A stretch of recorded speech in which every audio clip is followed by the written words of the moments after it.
नमस्कार, घरगुती भोजन या चॅनेलमध्ये तुम्हा सर्वांचं अगदी मनापासून स्वागत आहे. आज आपण कोबीमध्ये बेसन पीठ घालून अतिशय भन्नाट आणि पौष्टिक अशी रेसिपी बनवणार आहोत.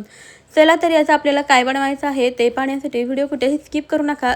रेसिपी अतिशय झटपट अशी होणारी आहे, त्यामुळे शेवटपर्यंत नक्की पहा.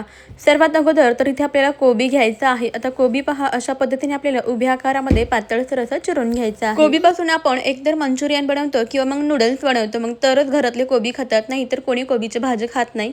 मग नूडल्स मंचुरियन न बनवता एकदा हा पौष्टिक पदार्थ बनवून पहा इथे आपण संपूर्ण कोबी आहे, म्हणजे जितका लागतो, म्हणजे मी इथं अर्धा कोबी घेतलेला आहे. कोबी चिरून घेतल्यानंतर याला असा मोकळा मोकळा करून घ्यायचा. आता हा चिरलेला कोबी आपल्याला एका मिक्सिंग बाउलमध्ये काढून घ्यायचा आहे. सोबतच आपल्याला यामध्ये आणखीन काही जिन्नस घालायचे, जसे की एक मध्यम आकाराचा उभा चिरलेला कांदा, हिरवी मिरची, जिरे, लाल तिखट, हळद, हातावरती ओवा चोळून यामध्ये घालायचा, म्हणजे आपल्या पदार्थाला खूप छान अशी चव येते. आणि आता हे संपूर्ण व्यवस्थित असं मिक्स करून घेऊया. छान असं एकजीव करून झालं की आता आपल्याला ना यामध्ये बेसन पीठ घालायचं आहे. सुरुवातीला आपण 2 चमचे बेसन पीठ घालूया आणि व्यवस्थित असं मिक्स करून घेऊया. तर इथे आपण टोटल पाव वाटी बेसन पीठ वापरणार आहोत. उर्वरित 2 चमचे बेसन पीठ आपण नंतर वापरणार आहोत. आता इथे चवीनुसार मीठ घालायचं, बारीक चिरलेली कोथिंबीर घालायची आणि व्यवस्थित असं मिक्स करून घेऊया. तर कोबीमध्ये भरपूर असं पाण्याचा अंश असतो, पाण्याचे प्रमाण असतं, त्यामुळे यामध्ये पाणी न घालता आपण सर्व छान व्यवस्थित एकजीव असं मिक्स करून घ्यायचं आहे. आणि यानंतर गरजेप्रमाणे यामध्ये थोडं थोडं करत पाणी घालूया आणि व्यवस्थित असं हे बेसन पीठ यामध्ये भिजवून घेऊया. जास्तही पाणी वापरायचं नाही, अगदी 2 ते 3 चमचे पाण्याचा वापर करायचा. आता 1 चमचा आपल्याला यामध्ये बारीक रवा घालायचा आहे आणि व्यवस्थित असं मिक्स करून घेऊया. रवा घातल्यानंतर छान व्यवस्थित मिक्स करून घेतलं. आता यामध्ये आपल्याला उरलेलं आणखीन 2 चमचे बेसन पीठ घालायचे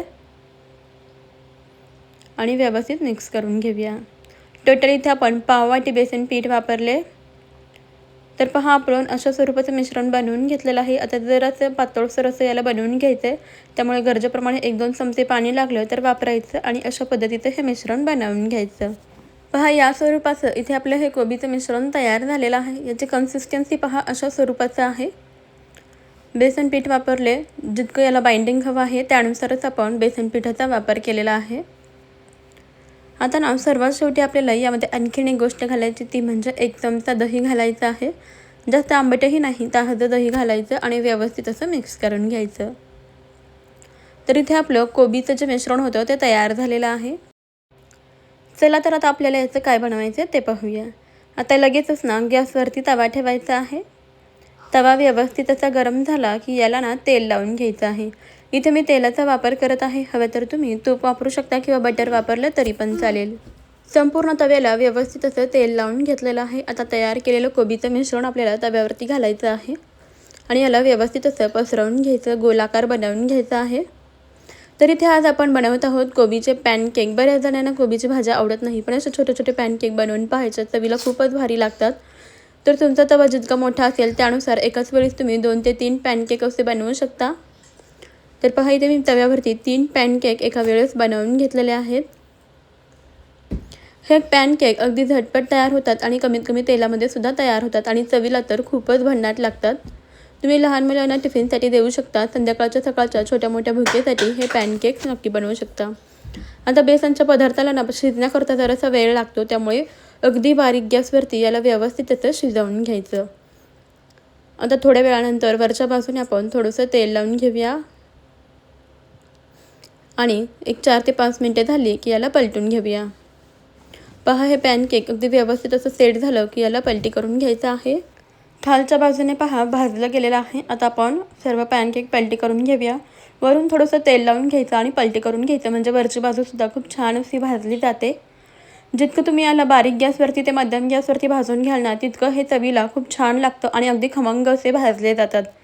पहा, इथे आपण दुसऱ्या बाजूने सुद्धा याला अगदी व्यवस्थित असं भाजून घेतलेलं आहे. हे कोबीचे पॅनकेक तुम्ही सकाळच्या संध्याकाळच्या छोट्या मोठ्या भुकेसोबत, चहासोबत किंवा टिफिनसाठी सुद्धा बनवू शकता.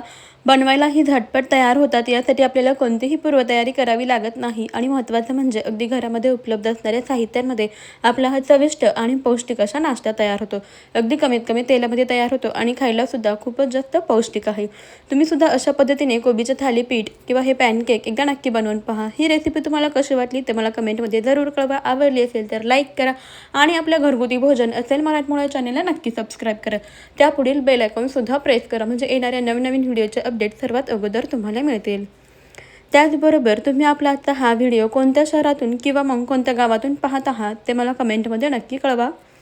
चला तर मंडळी, आपण भेटूया आपल्या अशाच पुढच्या एका नवीन रेसिपीमध्ये. तोपर्यंत खात राहा, मस्त राहा आणि सर्वात महत्त्वाचं म्हणजे हेल्दी राहा. व्हिडिओ शेवटपर्यंत पाहिलात त्याबद्दल तुमचे खूप खूप धन्यवाद. चला तर बाय बाय.